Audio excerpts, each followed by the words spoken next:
Genius for life. Coconut smoothies coming at you.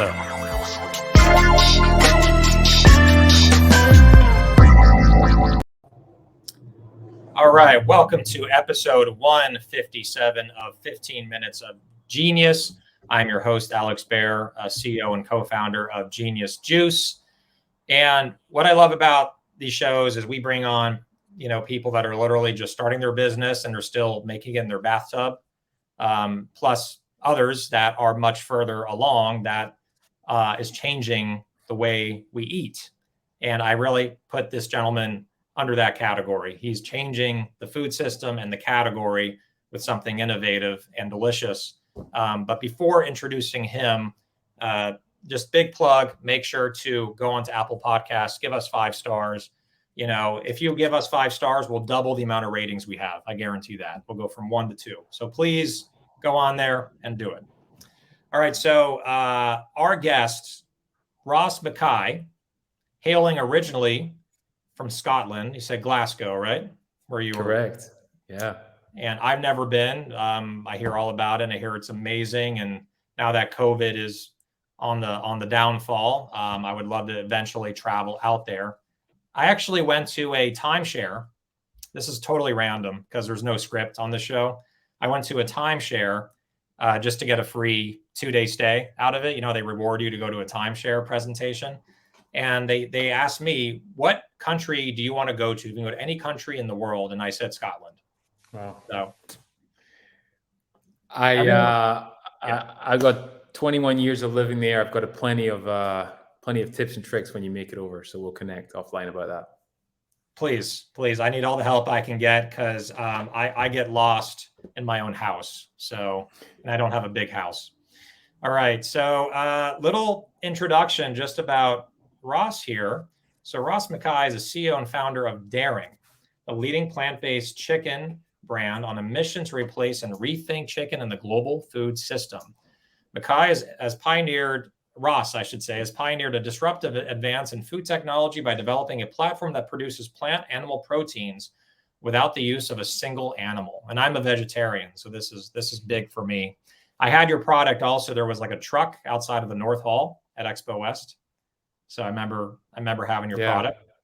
Great. And since its inception in 2018, Daring has been named an honoree on Fast Company's World-Changing Ideas list, awarded NOSH's Best New Product.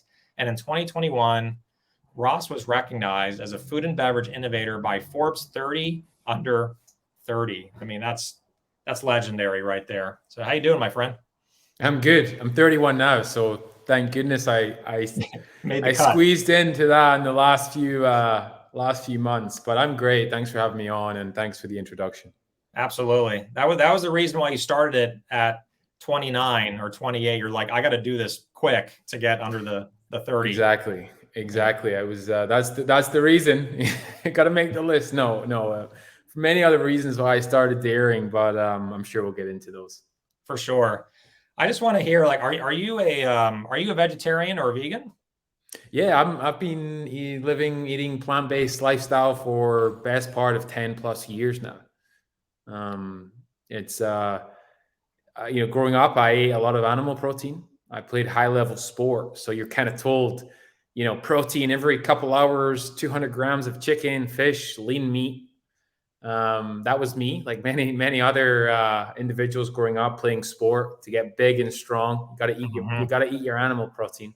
Mm-hmm. But about 16, 17 years old, I actually made a pretty aggressive U-turn and went completely plant-based, and been living that way for now. I'm 31, so quite a while actually. Yeah, for sure. The joys of doing a podcast from home because someone's using a buzzsaw outside, but that's part of the show, right? There's no editing here. If my dog starts barking, you'll get an apology shortly. Yeah. I don't want to hear like an animal yelping with a chainsaw. That's not a good combination. No. Which leads us to your company, right? You're not harming animals, right? This is something where I want to take a step back because you probably get asked this a lot, but there's all these competitors out there. You got Nugs that have like the chicken things at Walmart. You have Beyond Meat, which I am not a fan of. I'm not saying that because you're right here. It's the truth. I've said that on many podcasts, and Impossible, which I think is better than Beyond. So you're coming in later to the game, not late, but later. Yeah. What had you convinced that, man, I can take a bite out of this plant-based alternative meat category when you're entering in 3 to 4 or 5 years after all these other guys that are so well funded have come in? Like, what convinced you that you could make a run at it and be successful? Yeah, that's a great question. I think, first and foremost, I certainly wouldn't be here without these guys raising all that money and putting a lot of it into the market, convincing consumers to eat differently, eat better, in my opinion and their opinion, convincing retailers and restaurants to stock plant-based item where 2017, 18, this is obscure. 2022, people are almost sick of it. It's everywhere. And I hope that continues. I started dairying off the back of being a plant-based consumer for many years. We talked about that. And my reason was health. Again, playing sport for my country growing up, I've always been interested in human performance, health, nutrition. And when I went plant-based, I found that a lot of the products that you talked about, amongst others, really focused on taste, texture, I suppose, as evolution happened in the space, but at the sacrifice of health, at the sacrifice of ingredients, 40, 50 ingredients in a plant-based item, whether that's a drink, whether that's a beauty product, whether that's a plant-based meat, it didn't align with me at all as a consumer. And taking a step back, I said, could we do something that, yes, is texturally brilliant, close as the animal protein we're trying to achieve, but healthy? And when I say healthy, few ingredients, macronutrients on par with the animal-derived protein, if not better. So at dairying, we're 6 ingredients, 5 if you remove water, 14 grams of protein per serving, 90 calories, almost no fat, no carbs, if carbs, all from fiber, non-GMO certified, gluten-free. We're as close to the animal-derived protein as any plant-based meat has ever done. So what makes us different a couple years later? One, we're focused on chicken. There was very, very aggressive moves towards beef. And chicken is texturally, very, very almost impossible to recreate. We're trying our best right now. And health, the drop the mic moment is when you turn the back of my packaging and you say, is that it? That's the ingredients. It's so short. So that's what really allowed us to sort of catapult aggressively in the space and, continue to innovate on better for you, cleaner, healthier ingredients towards our products. Yeah. I'm looking at the website as well. Texture is huge. I mean, I was a vegan for maybe 7 years, from like 2006 to 2013 or 14. And then I converted over to vegetarian because I was missing eggs and cheese and I needed my protein. But the one thing that turns me off about most foods is the texture. This doesn't have that delicious, juicy texture. So how long did it take you, because I had your product at Expo West, to dial that in? The R&D is not just oh, let's fucking whip something up and within an hour we'll have it. The R&D is pretty extensive, right? To get the texture and the taste dialed in. Yeah, absolutely. At the end of the day, chicken itself as an animal-derived protein is really just a sensory experience. It is really just a texture. It is really just a substrate that holds sauce, seasoning, breading. What does it taste like? What tastes like chicken? What does chicken taste like? My favorite sauce or seasoning. Yeah. So when we approach it like that, you can achieve those textures and that experience through the plant kingdom. We looked at a number of different protein sources through our manufacturing process, and 2 years of aggressive innovation and a lot of gray hairs, we were able to achieve something that we felt was like for chicken, like for like from a textural experience, from a cooking experience also. If you look at the space, some of the barrier can be removed, and making this a mainstream product if the experience is the same, if it cooks the same time, the same pan, the same oil, there's very little barrier for a consumer to try my product. And then, of course, the experience reminds them of their favorite protein. This is a 1-for-1 substitute for chicken. And all that being said, off the back of a very healthy ingredient deck, which is what keeps people coming back. Yeah.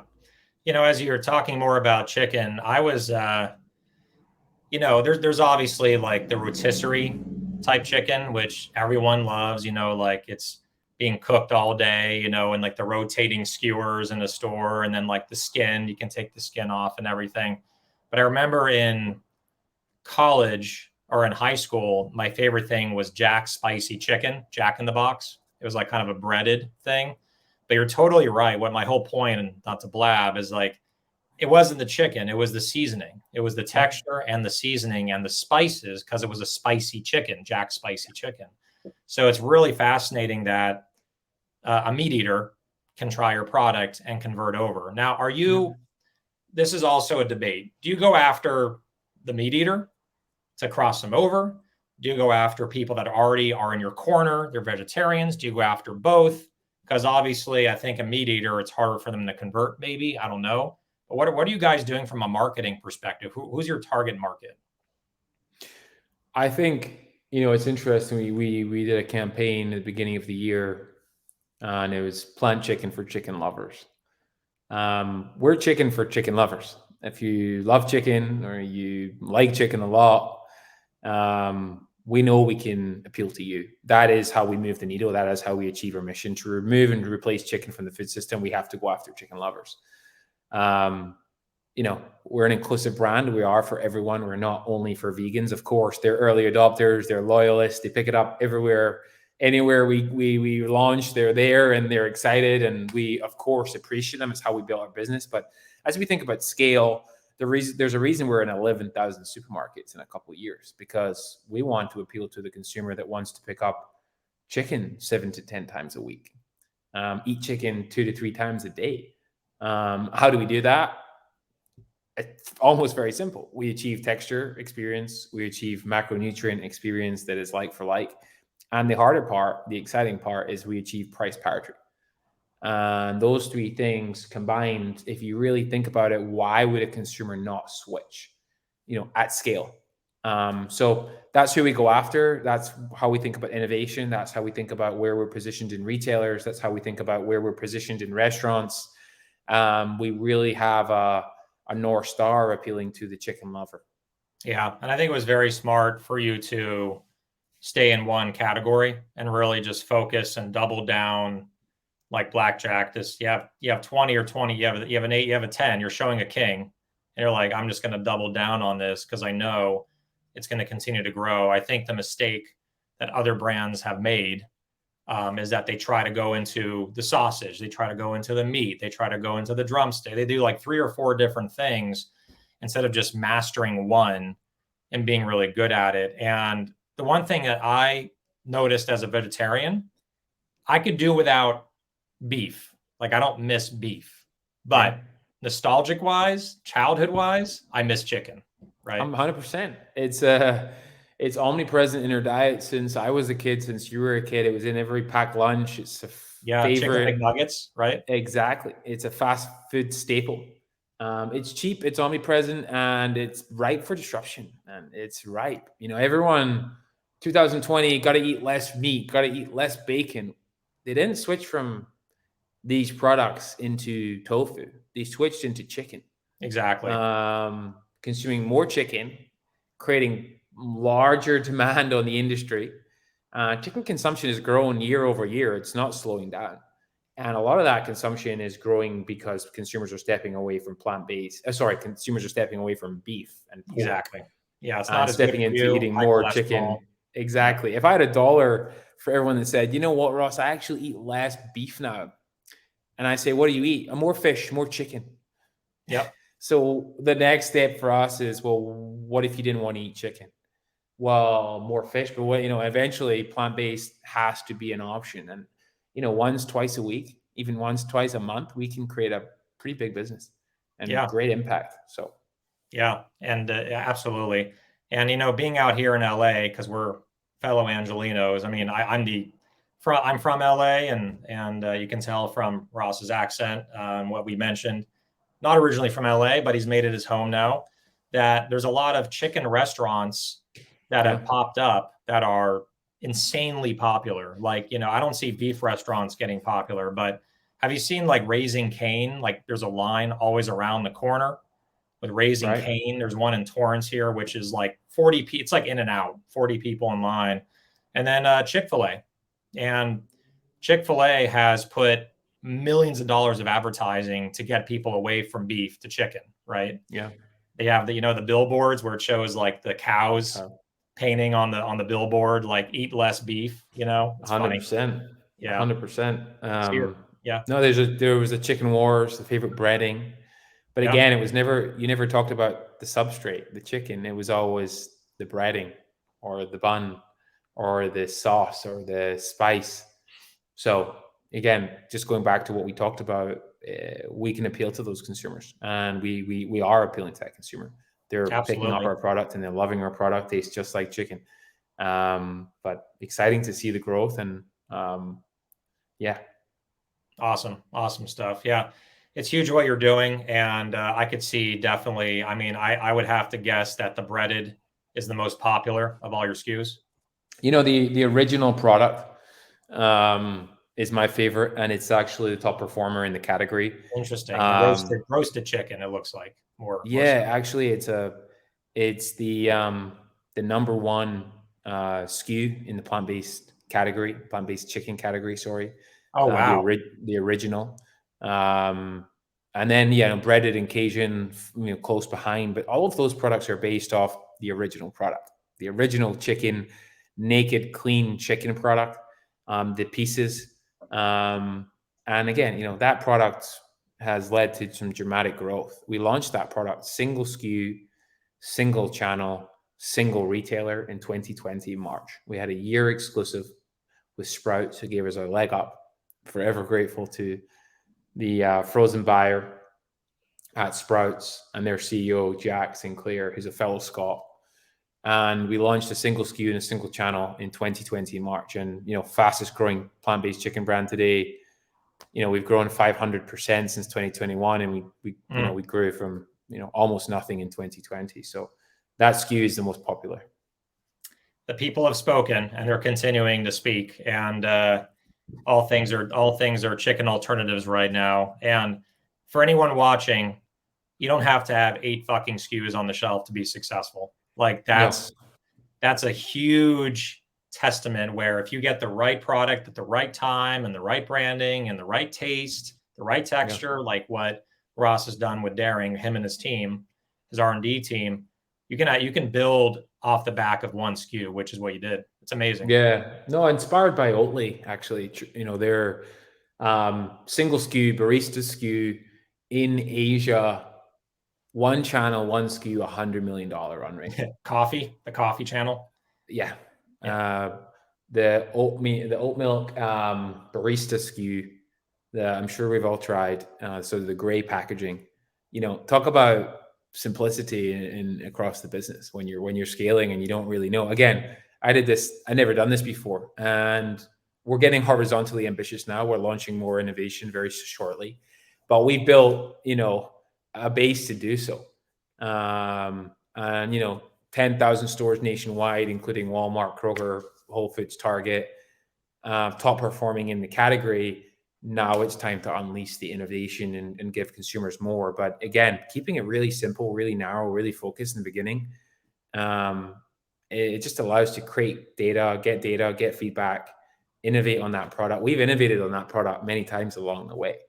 And I think that's a lot of people get a little bit excited at launching 4, 5, 6, 10, 20 SKUs very aggressively, but consumers need to know who you are, what you stand for very, very quickly. And that's easier with one really strong unicorn product. Yeah, absolutely. This is words of gold right here for those.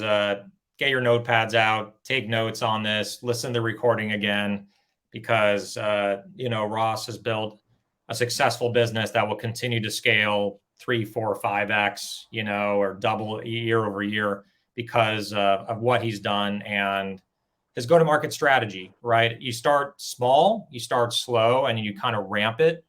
And I love how you started slow to figure out what people want and what is the best selling SKU. And once you found that, then you put pedal to the metal and started innovating more. So you've made all the right moves. It's most brands try to go too fast and go to too many stores, and they end up imploding, right? They go to Kroger in their first 3 months, 2,000 stores. It's hard. I can say it wasn't my decision. My team are far more experienced and smart than I am. A lot of them have seen the wins and losses, of any brand in the space. Right. 2020, I had the single ambition to launch into the food service channel. We were going to be a purely exclusive chicken for restaurants. If you can remember what happened to restaurants in March of 2020 when I launched Daring. When you launched. Yeah, it wasn't the best time to be approaching any restaurant to say, hey, do you want to have a meeting about plant-based chicken? They were all closed, and even today that remains a challenge for us in the industry. Right. Retail is about 90% of our business today. And again, we did start slow in terms of distribution, in terms of door count and in SKUs, but in terms of the last 16 months, I think it's again 10,000 doors today, 4 SKUs. And that's been a year and a half of distribution. And the lead time it takes to sell into these stores and ramp up. Restaurant space remains very strong now. A number of very exciting restaurants across the country. You may have seen some exciting news with restaurants like Bluestone Lane, Juice Press, Monty's Good Burger, lots of Tao restaurants, Dave Krutman Hospitality in Miami. Again, with the online platforms like Cook Unity and Perfect Foods and Sunbasket, of course. So again, how we think about this is, if you sell chicken, you could probably sell Daring, and a lot of the restaurants that we sell to now is a simple swap. So you'll sub your chicken for Daring, and hopefully it's somewhat around the same price, but you're getting that same experience. So we started slow, mainly because of the impact on the biggest channel we thought was going to be 50, 60, 70, 80% of our business. We pivoted very aggressively into retail, and thankfully retail at that time was growing very dramatically and very quick. So I'm excited to be positioned across both channels now and continue that growth. Yeah, and especially because you're frozen, right? We are frozen. We just launched a fresh SKU in Sprouts. Again, going back to our roots in Sprouts and giving them some innovation first. Yes. You'll see more fresh innovation launching beginning of next year. But again, the frozen category remains extremely strong. It was very strong and still strong, yes. And growing and turning quickly. So we'll innovate across both channels, both fresh and frozen. Great. A fantastic story. My last question for you, Ross, is you get this all the time. Ask it anyway. Daring, the name Daring. Yeah. How'd you come up with it? I have a suspicion on what it stands for, like daring to be different. But I want to hear from you. Where did the name come from, and how did you create it? It's actually just what you said. I was probably pounding down some animal protein, and a friend of mine said, you wouldn't last a day without meat. I must have been 16, 17 years old. And I said, go on, dare me. And he said, all right, $10. I still have that $10 framed in my office. I won the bet.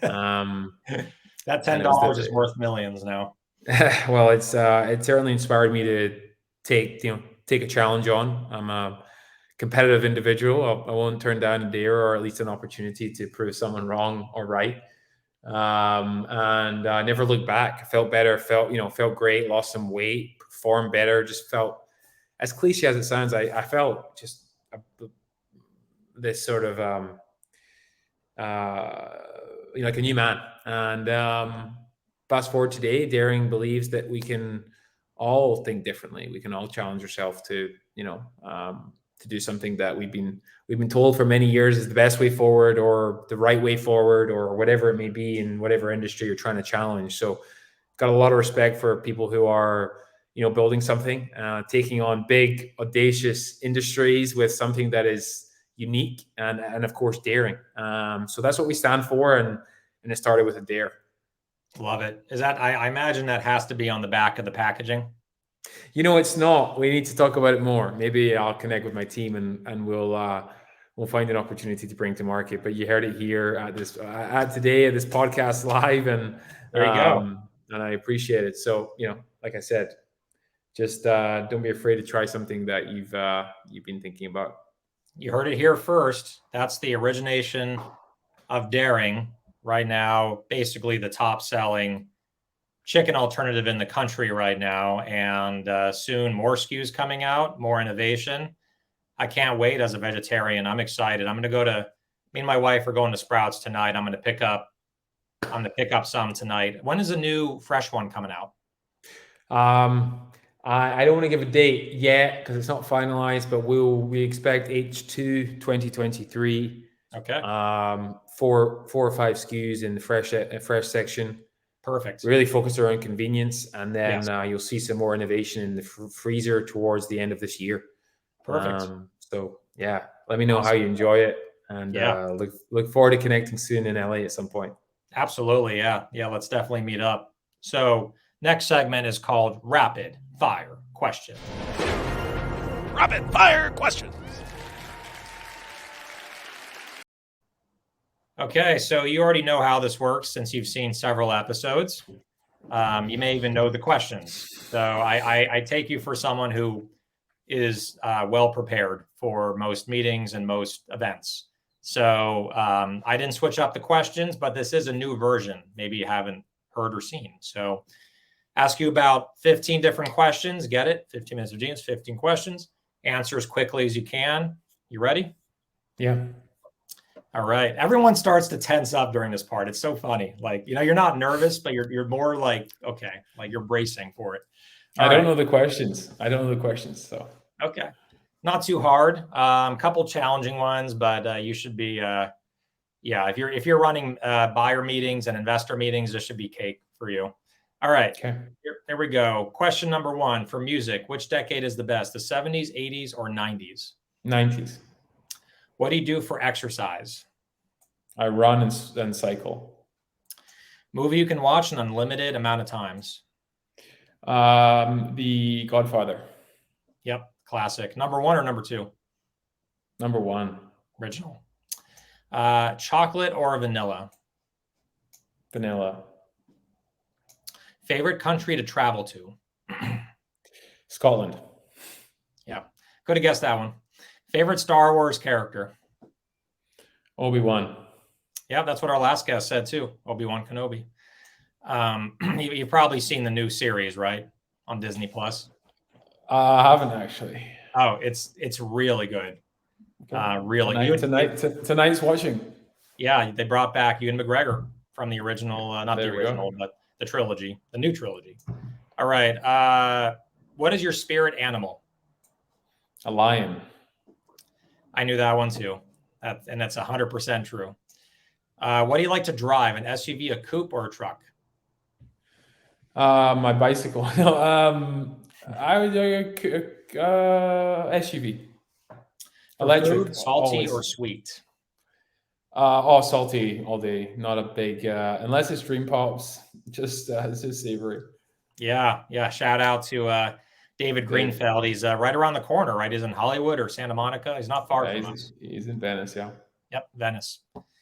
A lot of Venice crew, a lot of West Side LA crew in this industry, Yeah. Are you involved in Naturally LA at all?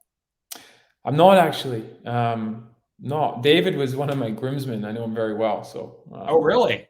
Yeah. Oh, wow. So you guys just met it from the industry, or how did you guys meet? Yeah, I did his podcast, and we became close buddies. Oh, wow, that's awesome. Really good guy. Really good guy. I don't have to tell you that. Look at this plug for David here on this podcast. Love it. Yeah, he was a guest on our podcast. He was one of the first 15 or 20 episodes, and it was a Halloween episode. And he dressed in like a Cam Newton jersey, I think, or I think Cam Newton was it's one of his investors. So like someone in the sports arena. jersey, huge glasses, and a wig or something. He like dressed up for the episode. It was really funny. Love it. Yeah. Got to go back to the archives and look up that one. All right. Next one is favorite day of the week and why. Probably Monday. Crack on with things. I get Sunday, I get a little bit anxious into let's get going. Monday, we have our team exec meeting first thing in the Monday. We get the week going. It's the best. Boom. True entrepreneur. Monday is their favorite day. Uber or Lyft? Uber, actually. LeBron James, Michael Jordan, or Kobe Bryant, the best of all time, greatest of all time? Michael Jordan. Yep, 100% agree. Terminator 1 or Terminator 2? 2. Yep. I love how it's filmed all in LA. It's so cool. Yeah. Favorite food or drink? If you're stuck on a deserted island, you cannot say Genius Juice, you cannot say Dream Pops, and you cannot say Daring. Almond butter. Almond butter. Nice. All right. So that is, and I got to get this keyed up here. Here it is. Rapid fire questions with Ross Mackay. Daring foods in a cold set near you or a frozen set near you in over 10,000 doors. Taken the plant-based meat, plant-based chicken industry by storm, literally, and make sure to check it out. So you're in Sprouts. Where else can people find you?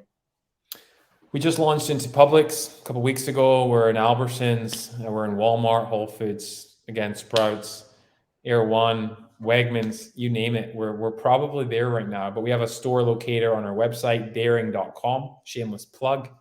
And again, many restaurants. So if you fancy someone preparing it for you, we're in a ton of restaurants across the LA, New York, Miami, Chicago, anywhere else. But again, store locator, type in your postcode, and hopefully we're at a store or restaurant near you. Awesome. I don't know how you got the daring.com, but that's a huge accomplishment right there. Yeah, that's called a Series A funding. A lot of money. Someone was probably squatting on that for years, right? And they sold it. So someone made some a good amount of money, but at the time it seemed expensive. Now it seems like a good investment. A lot of brand equity in that name. Yeah, for sure. All right, Ross. Well, thanks, buddy. Great to meet you virtually. And yeah, man, we'll definitely kick it sometime in LA. And I appreciate you coming on our show and sharing the story on 15 Minutes of Genius. And have a wonderful night. Appreciate it. Thanks again. Thank you. All right. So this has been episode 137 of 15 Minutes of Genius. Make sure to give us 5 stars on Apple Podcast. And again, go out and try this guy's product. It's freaking amazing. I'm going out right now to buy it, and we're going to have it for dinner. So good stuff. Everyone, take good care and be genius.